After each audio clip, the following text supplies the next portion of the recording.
¿Cómo les va? Bueno, gracias por venir nuevamente a una edición de Pedí la Pelota, este encuentro que hacemos semanalmente con distintos invitados y que intentamos hacer solamente charlas, no entrevistas, charlas. Nos metemos en la vida de cada uno de esos protagonistas. En el caso del día de hoy, no sé si denominarlo, pastor, empresario, hijo, padre, bueno, todos juntos será, David Sensini. David, ¿cómo te va?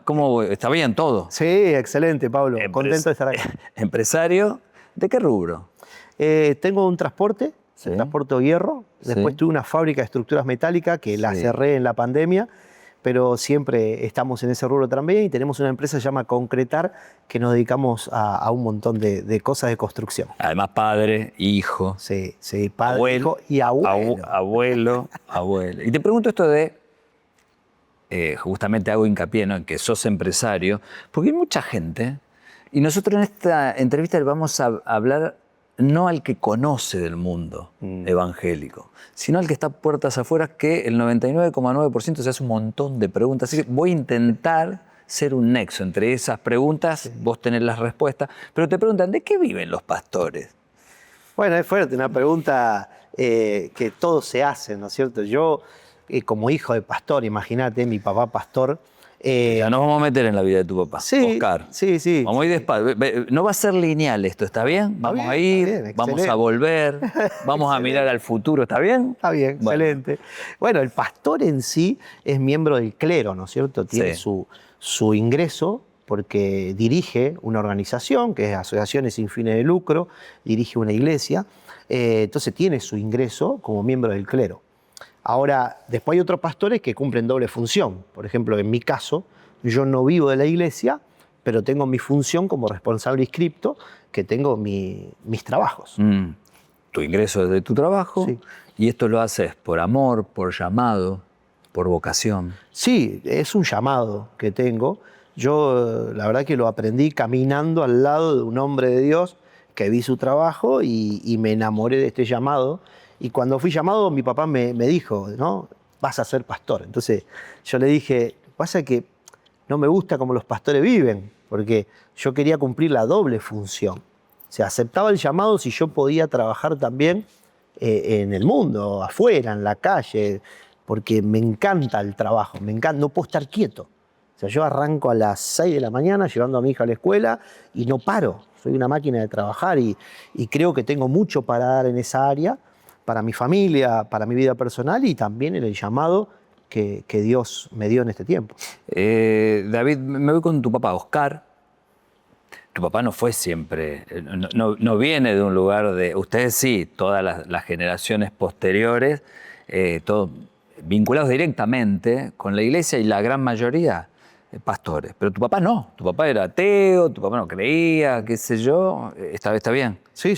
También dedicado al rubro comercial. Sí. Un importante empresario de Rosario. Sí, yo no nací en un hogar cristiano, ¿no? Claro. Mis otros hermanos sí, yo no, y Judith tampoco. Claro. Somos los dos mayores que conocimos esa doble etapa, esa etapa de mi papá no cristiano. Ajá. Y después cuando él se convierte a Cristo. Justamente lo que vos nombrás es interesante porque él tenía 5 negocios que comercializaba y en el año 89 le saquean todos los negocios, que fue la época de los saqueos. Y ahí él le pegó muy fuerte porque a la gente que él ayudaba y le daba una mano terminaron saqueándole. ¿En qué zona? Eso fue en zona sudoeste. Sudoeste. O sea, la gente que a él le atendía, vendía y demás, esa misma gente, como pasó en un montón de supermercados, Sí, vecinos. lo saquearon. Venían Desconociendo y quién era el dio dueño. adentro del negocio y eso le pegó tan fuerte que él ¿En qué sentido? intentó suicidarse. ¿Se fundió? Sí, quebró totalmente. Que tenía muchas deudas. No, tenía comprado con cheques, los cheques empezaron a venir para atrás y bueno, nos remataron las propiedades, remataron vehículos y ahí fue que mi papá Hizo un intenta quiebre. suicidarse y conoce a Cristo. Intenta suicidarse Sí. tu papá. Él siempre lo cuenta en sus prédicas, eso es lo que tiene. Nosotros somos personas que somos cartas abiertas porque toda nuestra vida está contada en prédicas, predicamos lo que vivimos. Él siempre lo cuenta. Y ahí ¿De qué forma quiere suicidarse? ¿Cómo él es? fue a las vías del tren. Él siempre lo cuenta que fue a las vías del tren a querer quitarse la vida.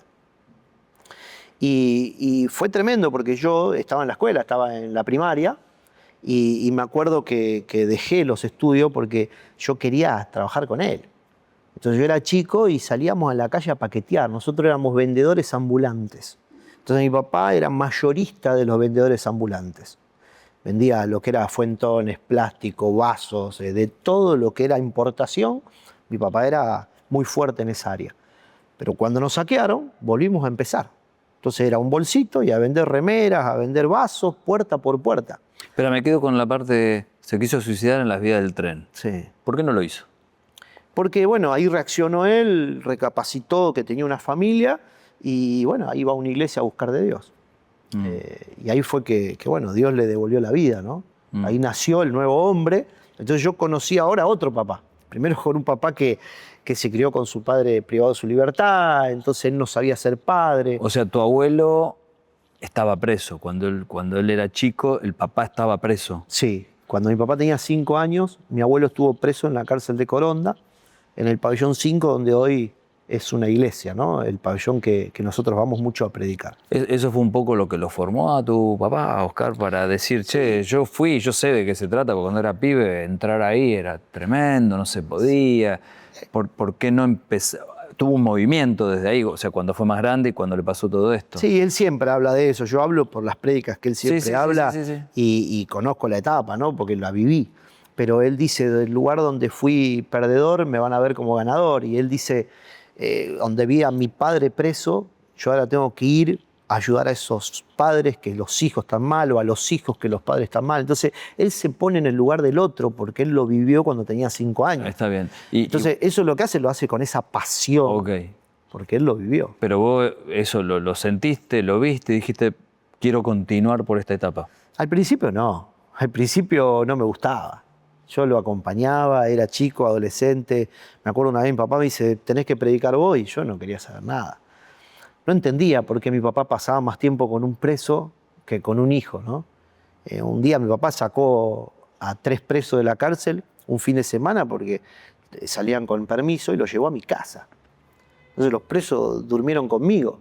¿Y vos qué decías? Ay, no entendía nada. Te me gustaba. resistías a eso. Sí, no sí. entendías de qué. No entendía, no quería saber nada. No entendías ni querías. No, me dolía mucho el bullying que recibía en la escuela, me dolía el bullying que recibía en la sociedad, al ser hijo de pastor y que mi papá se ocupe de los presos. O sea, era fuerte la crítica que recibíamos, muy fuerte. ¿Quisiste dejar algún día todo esto? Sí, a mis 18 años me rebelé, dije que nunca iba a ser pastor y que nunca iba a predicar y que yo no iba a seguir este camino. Y bueno, fue más fuerte la oración y Dios que me atrapó que nunca pude ni me voy a separar de él. ¿Entendiste el propósito de tu papá? Sí, yo lo entendí. Y lo tomaste como propio. Lo entendí muy fuerte. Hay muchos que tienen un encuentro personal con Dios, que Dios los saca de la droga, de las adicciones. Yo no. Yo aprendí a conocerlo caminando al lado de mi papá. O sea, yo lo conocí a Dios en el testimonio de ellos. Sí, hay gente que por ahí te debe cuestionar, decir, estos tipos son lo peor que nos pueden pasar. Están presos y ustedes le quieren dar una mano. ¿Te sentís cuestionado sobre eso? ¿Te sentís cuestionado que te digan, che, ¿ustedes cobran algo por esto? ¿Qué pregunta? Sí. Porque te lo pregunto porque es una cuestión de decir, che, ¿para qué ayudás? O sea, ¿vos ayudás por algo en especial? ¿Qué beneficio tenés vos? Yo mismo me hacía esa pregunta. ¿Y? Yo mismo porque iba acompañado a la casa de mi papá, pasaba 3 horas dentro de la cárcel de Coronda, él pagaba su combustible, de acá a Coronda hay 150 kilómetros, y de vuelta son 300. Y vos decís, son 5 horas en total. Y él toda la semana iba, mi mamá también, ¿no? Con achaque, con la edad, invirtiendo. Y después recibí la crítica de gente que dice que se pudra, que se mueran en la cárcel. Pero cuando yo empecé a ir y empecé a ver los cambios de hombres que salían y nunca más delinquieron, que sus hijos no siguen ese camino, empecé, che, vale la pena. Es una inversión que estamos haciendo que la verdad los cambios son tremendos. Entonces ahí empecé a poner en la balanza, en mi crecimiento, en mi madurez, a decir, el que piensa esto nunca pisó una cárcel, porque ¿cómo van a hablar que nosotros cobramos para ir? No tiene idea. O sea, llegar a decir de que poner, no sé, para que pongan aire acondicionado en una celda o para tener confort o celdas VIP, nunca pisó una cárcel. O sea, no conoce lo que es una cárcel. Entonces me da más fuerza eso a seguir, porque ya que hablen así es porque no conocen el trabajo que hacemos, no conocen.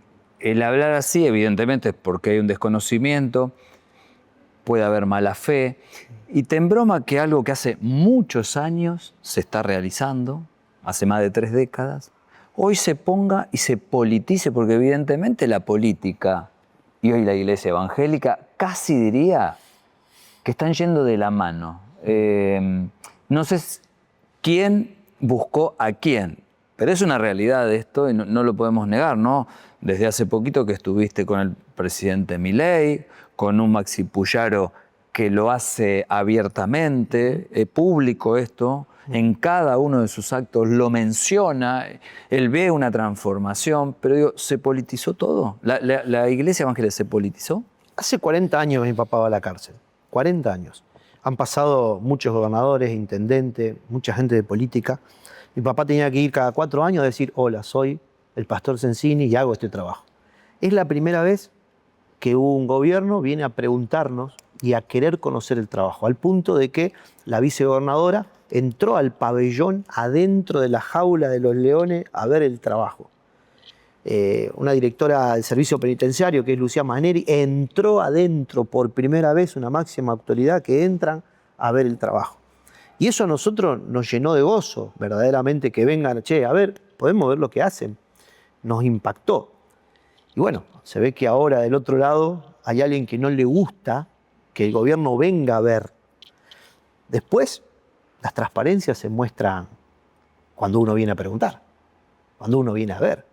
La transparencia se tiene que mostrar siempre, porque no es que la iglesia necesita al Estado, el Estado necesita a la iglesia. Por nosotros llegamos a lugares que no pueden llegar ellos. Llegamos al familiar, llegamos al interno, llegamos al hijo, al nieto, a la abuela, vamos a la casa. Vos no sabés, pero quizás el que está detenido era el sostén de su casa. Quizás no trabajaba, quizás de otra manera, pero hay niños que quedaron sin comer. Hay mujeres que no saben qué hacer. Y la iglesia los va a visitar, la iglesia los va a ayudar. Empezamos a hacer el acompañamiento espiritual, no solamente al detenido, a toda una familia. Ese es un trabajo que logró hacer la iglesia ad honores, sin pedir nada. Y todos se volvieron locos porque decís, ¿cómo pueden tener tanto resultado? Entonces yo creo que en vez de cuestionar, tendríamos que decir, vamos a sentarnos en una mesa, che, ¿funciona este trabajo? Bueno, vamos a avanzar, vamos a trabajar sobre esto, a ver que vengan todos, distintos credos, distintos partidos políticos, los invitamos a todos. Me encantaría, Pablo, te invito, hay que hacer este programa dentro de la cárcel, por favor, pero te invito, que vengas a conocer, que vengan todos, porque si yo tengo algo que no quiero mostrar o que hay algo oculto, lo primero que voy a hacer es no voy a abrir las puertas.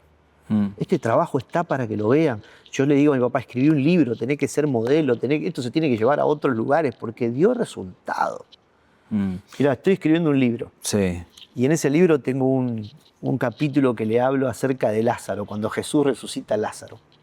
Y Jesús le dice a todos, sáquenle las vendas. Sacarle la venda a alguien que viene de la muerte es la responsabilidad de la iglesia, tuya y mía. Muchos no tienen el olfato preparado para oler la carne podrida. Y cuando alguien vuelve de las adicciones, cuando alguien vuelve de la delincuencia, cuando alguien vuelve de algo terrible en su vida, tiene olor a podrido, porque el alma está clamando a gritos que necesita ayuda. Y ahí es donde la palabra de Dios llega. Cristo dice, ok, yo lo resucité, yo le doy una oportunidad. Ahora ustedes, Estado, iglesia, bueno, ¿lo reivindicamos o no lo reivindicamos? La iglesia somos todos nosotros. Cuando hablan de la mezcla de política y la iglesia, yo no voy a ser político, no lo soy, ni lo voy a hacer. Ahora, si se me acerca a mí, como se me acercó un gobernador, un intendente, concejales, diputados, nosotros tenemos que evangelizar a toda criatura. Tenemos que sentarnos, orar por ellos, hablar de la palabra, mostrarles nuestro trabajo y empezar a debatir ideas. Es difícil cuando vos decís, yo no voy a ser político, pero claro, en política todos aquellos que movilizan gente son buenos candidatos. Te ven con Maxi, con Walter Gion, el pastor, diputado hoy, que realmente ha hecho un laburo extraordinario, estando adentro. Alguien tenía que entrar. Y qué mejor que un pastor en lugares donde son muy complejos. Verlos junto a Puyaro, ver esta transformación. Pero creo que la iglesia también estuvo mucho tiempo alejado de un montón de ciudades. No querían músicos, no querían profesionales, no querían abogados, no querían políticos. Y hoy las cosas se han logrado. Por ejemplo, el cambio del artículo 3 en la Constitución, gracias a que alguien, en este caso un diputado como Walter Schiavone, estuvo ahí para proponerlo. Y me parece que hay una cuestión que ya me parece que hay que cambiar las formas de pensar dentro de la iglesia. Totalmente. No politizarlo, sí hablar de política, que es distinto. Sí, totalmente. Ahora, yo hablo de forma personal. Yo en un afiche proponiéndome como candidato, no es mi llamado, no es lo que yo deseo, no es lo que yo quiero. Pero sí creo que como iglesia, que somos muchos, tenemos que preparar gente para esa área.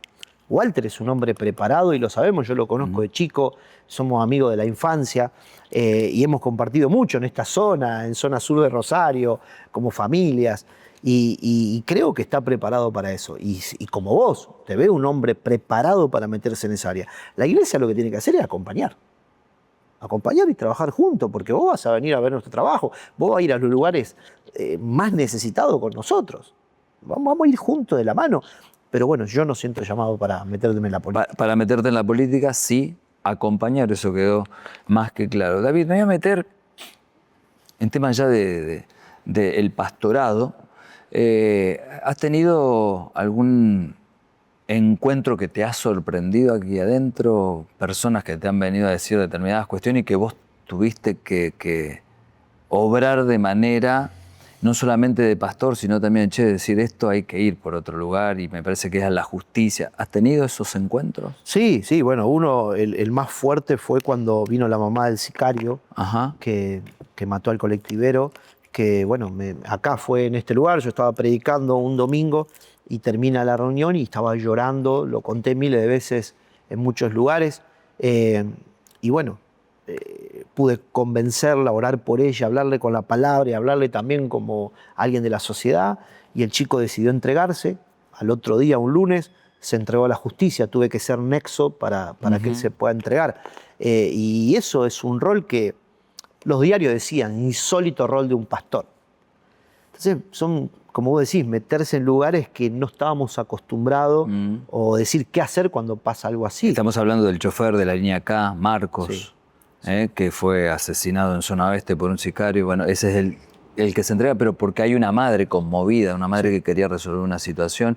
Y ahí, como pastor, como un ciudadano, ¿no? En un tema que trascendió a nivel nacional, ¿qué te pasó internamente? No, fue muy fuerte, muy fuerte. Primero, un choque interno que no sabía qué hacer en ese momento, y nosotros decimos dejarnos guiar por el Espíritu Santo, ¿no? En ese momento tenía que tomar una decisión. Ahora, el otro día vinieron un montón de preguntas, mi esposa, mis hijos, mis padres, porque cuando esto salió a la luz, venían medios, me llamaron de la fiscalía, tuve que ir a declarar, me llamaron de muchos medios, y después vinieron mismos sacerdotes y curas acá de la sociedad, decía, ¿por qué vos abriste una caja de confesión? Porque eso no se debe abrir. Yo no la abrí. La mamá, cuando fue a declarar en la fiscalía, fue y dijo, yo hablé con el pastor David Sensini y él me dijo tal y tal y tal cosa. ¿Tuviste problemas de decir puertas adentro? Sí, la mesa interreligiosa y todo. ¿Por qué hiciste esto? ¿Por qué hiciste esto? Y yo explicando, dando respuesta a todo, como siempre, buscando la transparencia, y eso se llevó a los medios a tal punto que llegó a La Nación y tantos lugares. Pero estamos para eso, Pablo. Que Dios haga con nosotros lo que Él quiera. Cuando vos decís esto te cuestionan, fíjate que de puertas adentro te están cuestionando este hecho de la confesión, que es privada. Ustedes son casi como como un psicólogo, como un abogado, no es todo privado, pero acá iba un poco más allá. ¿Qué te sugerían que tenías que hacer? O sea, vino a confesar algo. ¿Qué tenías que hacer? No decir nada, entonces. ¿Cómo es la situación? Claro, explícamela porque no la entiendo. Es raro porque entonces, ¿qué hubiesen hecho ellos? Yo les ¿Qué hubiesen hecho en ese ellos? momento. ¿Y qué tenían que hacer ellos? ¿Qué hubiesen hecho? Y no sabían responderme. Yo no sé si esto ya pasó. Yo no sé si hubo otras confesiones así y no se hablaron. Bueno, Pero yo evidentemente, tenía el deber que evidentemente dejan la sospecha de que sí, ¿no? bueno, no sé, yo tenía el deber y la responsabilidad mía, la salvación es personal y el trato con Dios es personal. Además hubo una madre que Sí, vino a y yo pedir. sentí algo fuerte Claro. dentro de mí, que tenía que actuar rápido y así lo hice y bueno, ahí están las pruebas. Esto ya pasó hace un año, ¿no? David, ir a las cárceles es estar con gente que se puede recuperar y gente irrecuperable. Sí. ¿Estamos de acuerdo en eso? Estamos de acuerdo. Estamos de acuerdo. Ahora, hay de toda clase social. Bueno, por eso. Sí, no hablemos, no, yo no dije clase social, yo dije No. seres humanos. Sí. Es que cuando vos me decís gente que se recupere, hay algunos, por ejemplo, tengo hijo de abogado, hijo de político, Sí, hijo de sí, sí, sindicalista, sí, gente que sí. no tiene un padre, gente que no tuvo ayuda para nada, gente que tuvo en la droga, gente que mató, gente, hay de todo tipo, Ujú. gente que hizo un robo, gente que amenazó por teléfono, hay de todo. La iglesia no mide por plata. Tengo plata, te atiendo mejor, te doy... No. Primero que no tenemos autoridad para elegir a nadie. Ok. Nosotros no tenemos autoridad dentro de la cárcel. Sí. Yo no puedo decir este sí, este no, este sí, este Ok. no. Vos tenés que evangelizar a todos. Ok, ustedes tienen un pabellón evangélico, Sí. donde es modelo. Sí, tenemos varios. Bueno, Sí. digo, Sí, sí, uno, sí, sí, uno sí. como modelo, como módulo, digo, Sí. ¿no? Como módulo. ¿Han querido ir algunos presos de alto perfil a meterse ahí porque saben que la pasan mejor? Sí, antes sí. Antes mucha gente iba y usaba esos lugares como refugio para meterse y porque ahí no le iban a matar o porque ahí nadie le iba a molestar.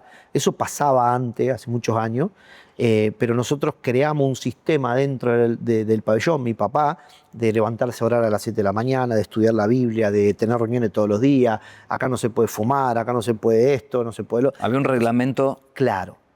reglamento interno dentro de lo interno. O sea, Claro. dos reglamentos. Uno el que ya tiene la cárcel propiamente dicho, y otro en ese pabellón que es más desde lo espiritual. Claro, porque Así. en realidad el pabellón no es nuestro. El pabellón es de servicio penitenciario, no tiene título de propiedad de nadie, no tenemos autoridad. Sí, nosotros somos coordinadores Ok. en esa área, asistentes espirituales, que vamos a realizar nuestro trabajo, y nuestro trabajo es ese.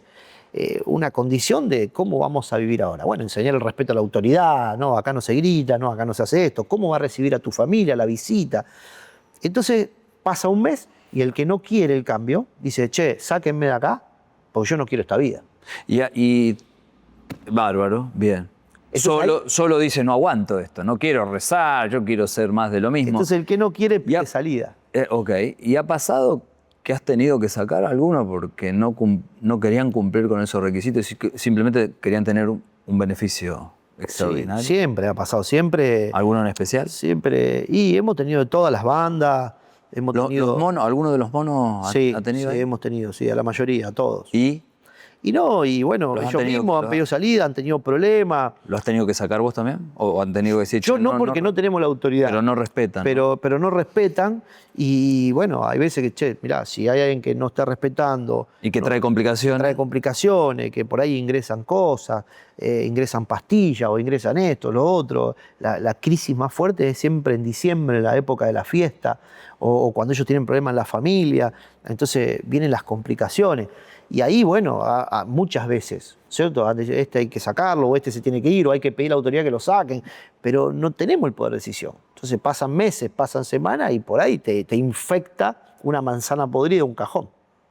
Y una vez ha pasado que uno de los delegados ha tenido problemas, le tiraban líquido de freno a su auto, la visita, y han pasado cosas. A mí una vez me apareció la cabeza de un caballo mío tirada en la puerta de casa. ¿Un caballo tuyo? Sí, sí, eso. Un caballo que Sí. propiedad tuyo que lo querías y... Sí, un caballo que yo tenía de chico, que me lo regaló mi papá, un criollo, y bueno, me desapareció y apareció la cabeza del caballo tirada en la puerta. ¿Y esas amenazas cómo las tomaste? Y Porque vos tenías hijos. sí, Tenés hijos, ¿no? Pero digo, ¿cómo tomas eso? Que te aparece una cabeza de un caballo y decís, che, uy, ¿con notas o algo? ¿O vos No. ya sabías de dónde no, venía? no apareció ninguna nota, nada, y nosotros deducimos que fue algo que había pasado ahí. Pero bueno, esas cosas siempre las vivimos, ¿no es cierto? Después yo viví amenazas peores, ¿Cómo me qué? prendieron fuego la puerta de mi casa. Bueno, tuve miles de amenazas. En un momento, ¿Y nunca aflojaste? ¿Nunca dijiste, che, hasta acá llegué? No sí, puedo? sí, una etapa de mi vida sí, lo denuncié.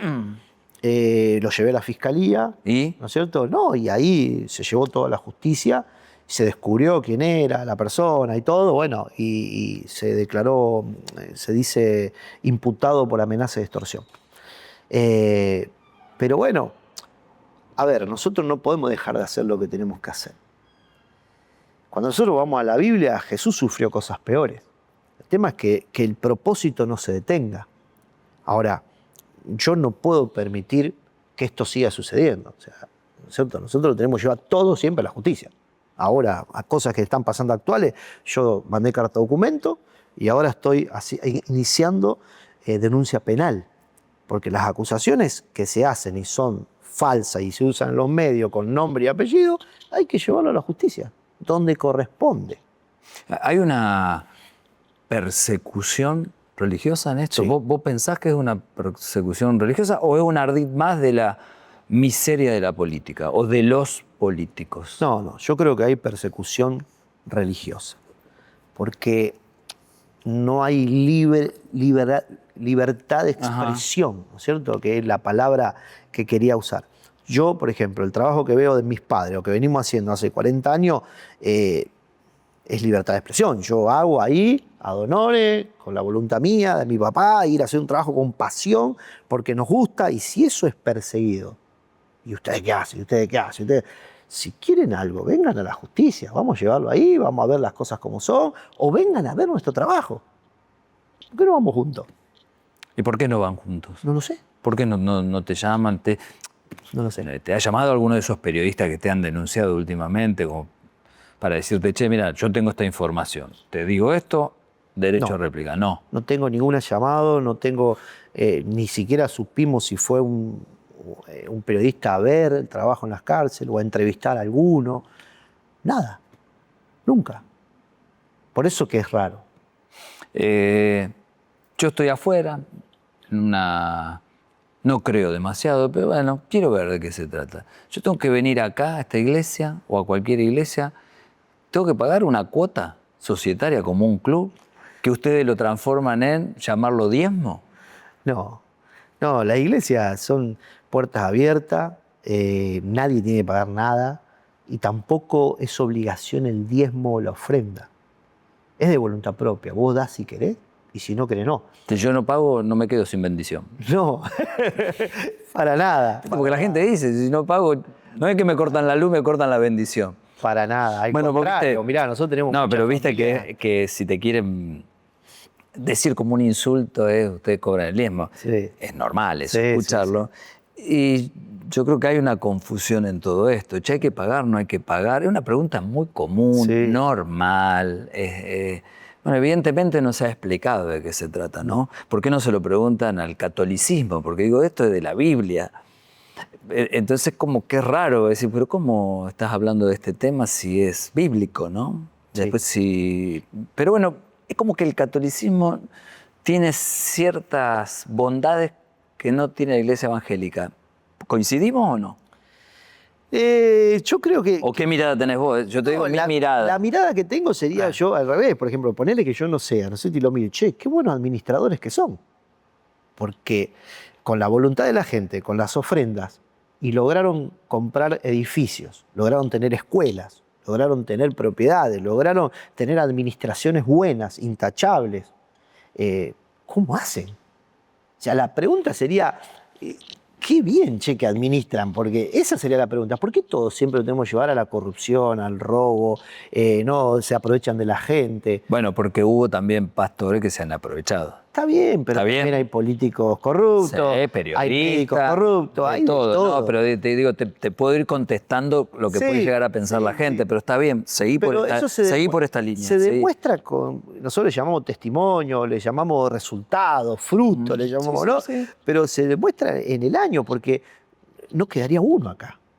O sea, se iría la gente. Yo tengo acá familias de hace 30 años que se congregan con nosotros, vimos nacer a los hijos, nuestros hijos se criaron con los hijos de ellos, o sea, conocen mi vida, conocen mi casa, viajan conmigo, andamos juntos, nos ayudamos, cuando ellos pasan una necesidad, vamos a los velorios, vamos a los cumpleaños, lloramos, nos reímos juntos, es una comunidad.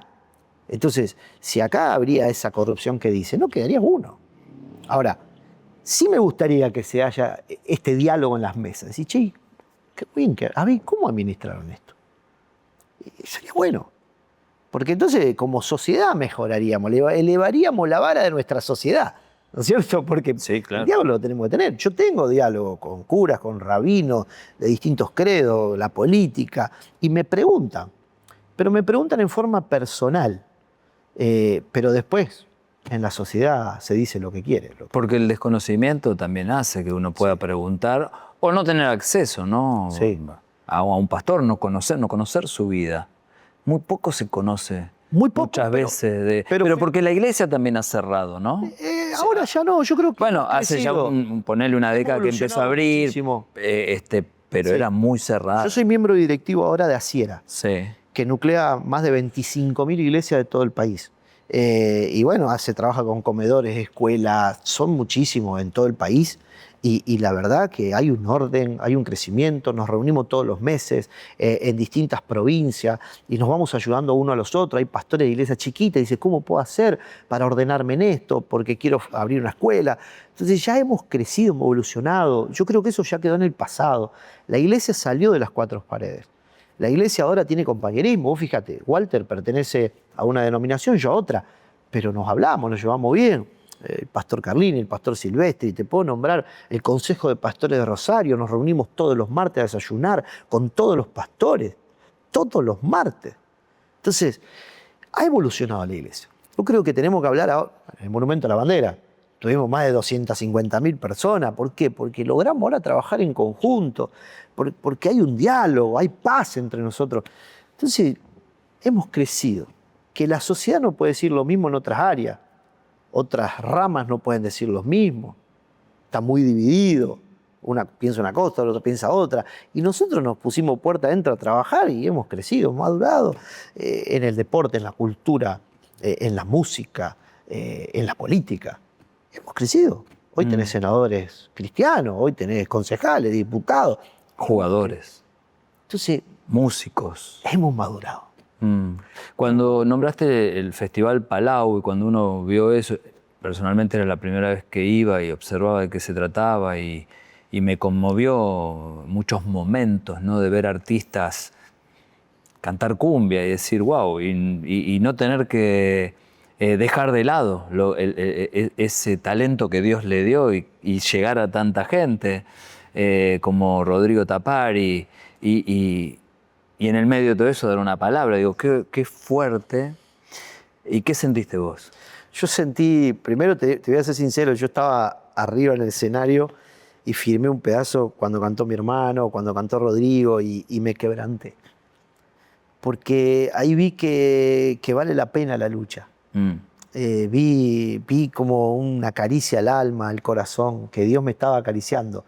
Porque en mi generación y mi etapa, ver que hoy salimos y nos exponemos como iglesia, es como, viste, la Biblia dice que la luz no puede estar debajo del almud. O sea, tiene que ponerse arriba para que alumbre. Y vi eso. Vi una iglesia que hoy salió a mostrarse a todo ámbito. Y que hoy cualquiera que esté necesitado en distintos ámbitos de la vida sabe dónde puede recurrir. Sabe que podemos abrirle la puerta, bienvenido, podemos abrazarlo, podemos acompañarlo, podemos estar con ellos. Entonces yo me alegré. Después vinieron todos los ataques, pero en ese momento me gocé tremendamente por lo que estábamos viviendo como iglesia. Los ataques tienen que ver también con esto que hablamos, ¿no? Lo que vos tenés esa sensación de la persecución que hay. Yo creo que hay mucha envidia, mucho resentimiento, mucho odio, y eso habla del estado de la persona. Porque yo nunca salí a atacar, por ejemplo, a la Iglesia Católica. Yo nunca salí a atacar a distintas ramas. Nunca salí a atacar a una persona.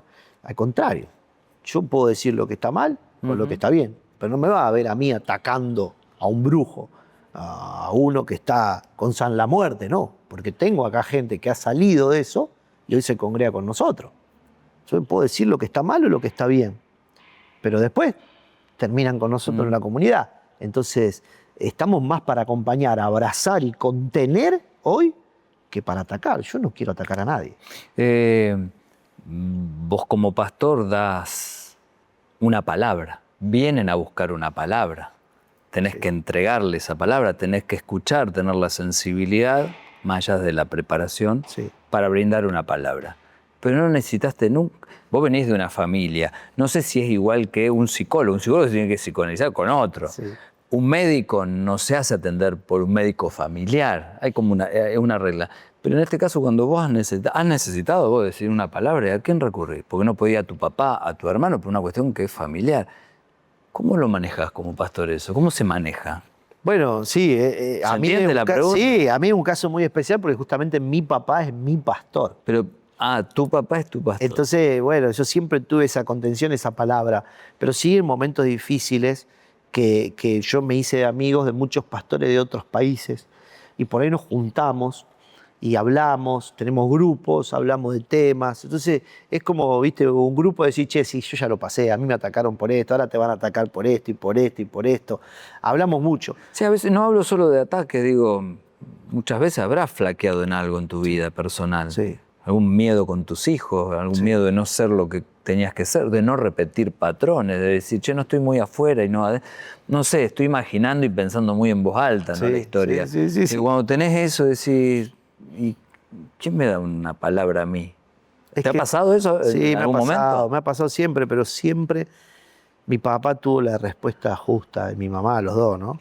Siempre. Mi ¿Y papá me pudiste ha llamado- separarlo de padre o madre Sí, a pastor? Sí. ¿De ver a un pastor y no un papá? Sí, bueno, pero fueron etapas. Al principio yo no lo podía ver como un pastor, Lo negabas. claro, y no lo podía encontrar como papá tampoco, porque él estaba mucho tiempo en la iglesia con los presos, con esto, con el otro, entonces, un momento de queja, de reproche. Más el bullying, más todo Claro, eso. y después pasó lo mismo conmigo. Ahora mis hijos me reclaman a mí también. Entonces es complicado separar esas cosas. Pero después cuando yo empecé a tener las luchas y lo encontré a mi papá como pastor, se aclaró todo, ¿no? Porque me llamaba a la mañana, a la madrugada, y me decía, ¿oraste hoy? ¿Qué palabra leíste?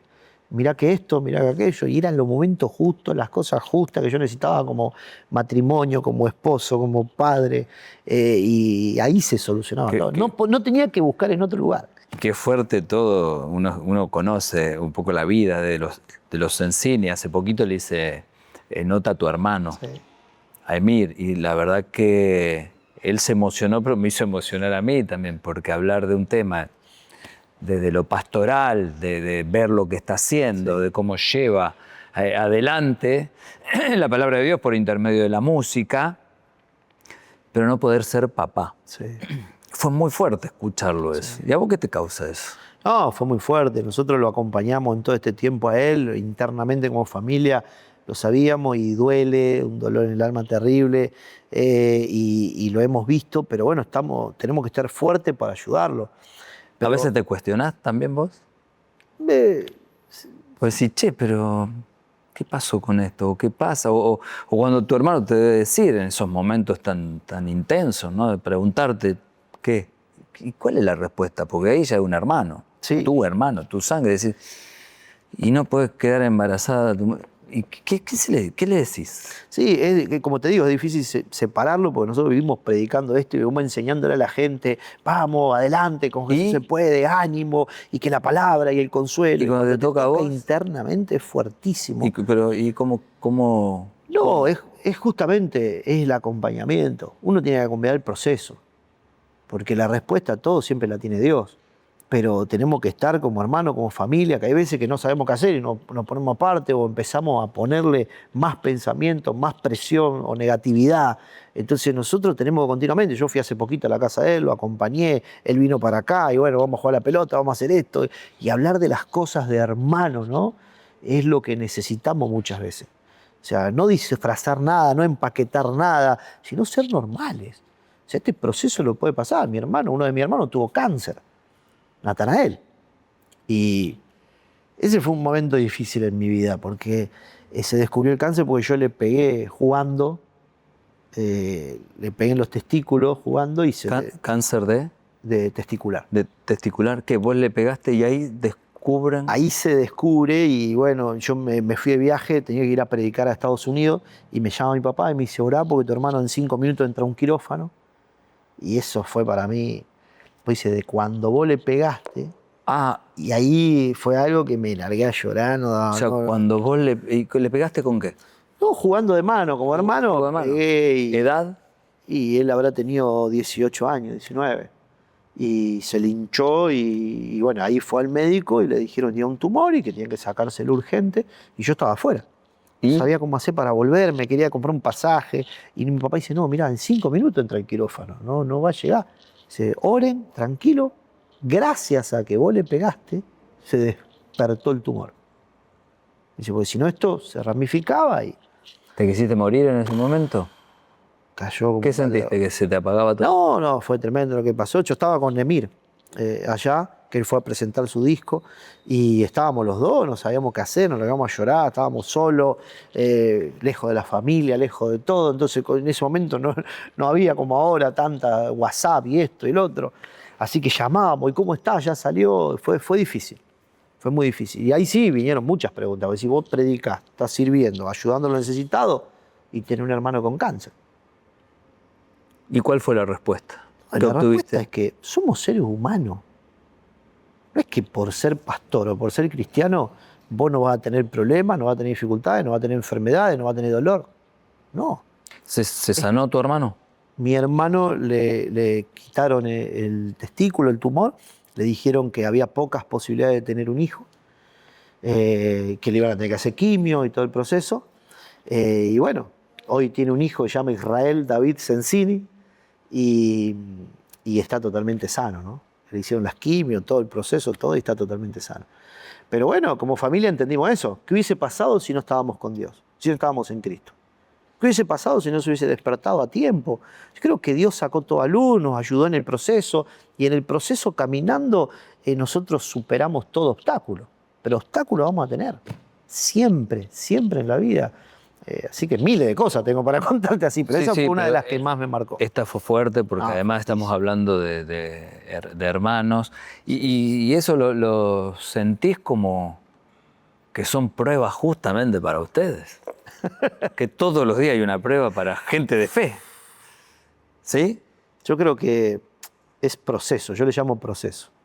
Camino a la tierra, camino al lugar, son procesos obstáculos que tenés que pasar. Va a pasar por el desierto, por valle de sombra y de muerte, va a pasar por lugares donde te van a atacar, te van a querer matar, y son procesos, pero tenés que seguir caminando. O sea, la promesa está allá adelante, a dónde quiero llegar, y no me puedo tener. Yo hay cosas que no voy a poder desviar.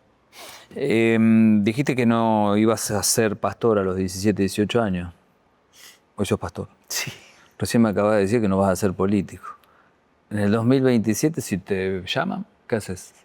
Si te No. dicen, che, nos gustaría que nos acompañe, porque desde adentro se hacen las cosas, se modifican las cosas. ¿Qué decís? No, yo siempre digo, ¿no? Dios va ordenando el camino, todo. Las decisiones de Dios, no mía, Él, a donde me ponga yo voy a estar. Pero no siento el llamado ese, no siento el lugar. Pero bueno, como vos decís, yo dije no iba a ser pastor. Un día mi mamá, ella ungía con aceite y oraba. Nosotros ungimos con aceite y oramos, ¿no? Creemos en esa unción y orar por las cosas que queremos. Y un día me levanto, era chico, y estaba todo brilloso. Mi mamá oraba por mí en la noche mientras dormía. Y me ungía con aceite, oraba por mí. Y bueno, y hoy soy pastor y predico y doy conferencias, viajo por todos lados, soy empresario también. O sea, es como que siempre Dios me dice, ok, yo te doy, pero te voy a poner el lugar donde yo quiero. Entonces es un tira y afloje con Dios, ¿no? Siempre, continuamente. Así que estoy para lo que Él diga. Hace 2 años esta ciudad realmente estábamos demasiado complicado. Hoy ir a barrios y ver, como me tocó ayer, a una inauguración de un centro de actividades para la gente del barrio ahí en Puente Negro y vos decís, y la gente venir a disfrutar y que ellos mismos decían no podíamos salir. Bueno, evidentemente hay un trabajo político, que es político, también de fe, ¿no? Una cuestión que está muy marcado. Habrá que seguir profundizando esto para que, más allá de que no profesen esta religión, entiendan que en comunidad se puede trabajar. Sí, yo creo que como sociedad tenemos que madurar y crecer, entender que necesitamos el acompañamiento en todo momento. Por ejemplo, antes éramos negados a los psicólogos. vos mismo lo dijiste. No, bueno, pero ahora lo necesitas. Los chicos necesitan ir a hablar con un psicólogo porque sus padres se separaron. Son los que estudiaron para eso. Bueno, vamos a tener que reconocer el acompañamiento de la asistencia espiritual. Y ahí ya no hablamos de religiosidad. No. Ahí hablamos, che, esto es lo que se necesita. Se necesita porque tuvimos respuesta. Sí. Entonces, bueno, David Sensini acompañó al gobernador Maximiliano Puyaro o la vicegobernadora. Bueno, yo fui a orar a su despacho, yo hablé con ellos en privado, cosas terribles, cosas que tenían que ver con seguridad, cosas que tenían que ver con por ejemplo, el problema que tenemos grave de la guerra espiritual. Todas las semanas se hacen brujerías en nuestra ciudad. El tema de San la Muerte es fuertísimo. Yo lo hablé con el gobernador en su momento, él después lo dijo públicamente. Y creo que necesita el acompañamiento de la iglesia, de estar orando por esto, de poder entender de que hay una guerra espiritual. Bueno, ahora me tocó hablarlo con el presidente. Estuve con él, la comisión directiva de Asiera y oramos en la Casa Rosada, en el Salón Blanco. Estuvimos 1 hora orando. Oramos por seguridad, oramos por educación, oramos por los discapacitados, oramos. O sea, son temas a tratar. Entonces, la oración tiene que estar. Ya no es un debate, creo o no creo, si es necesario. No.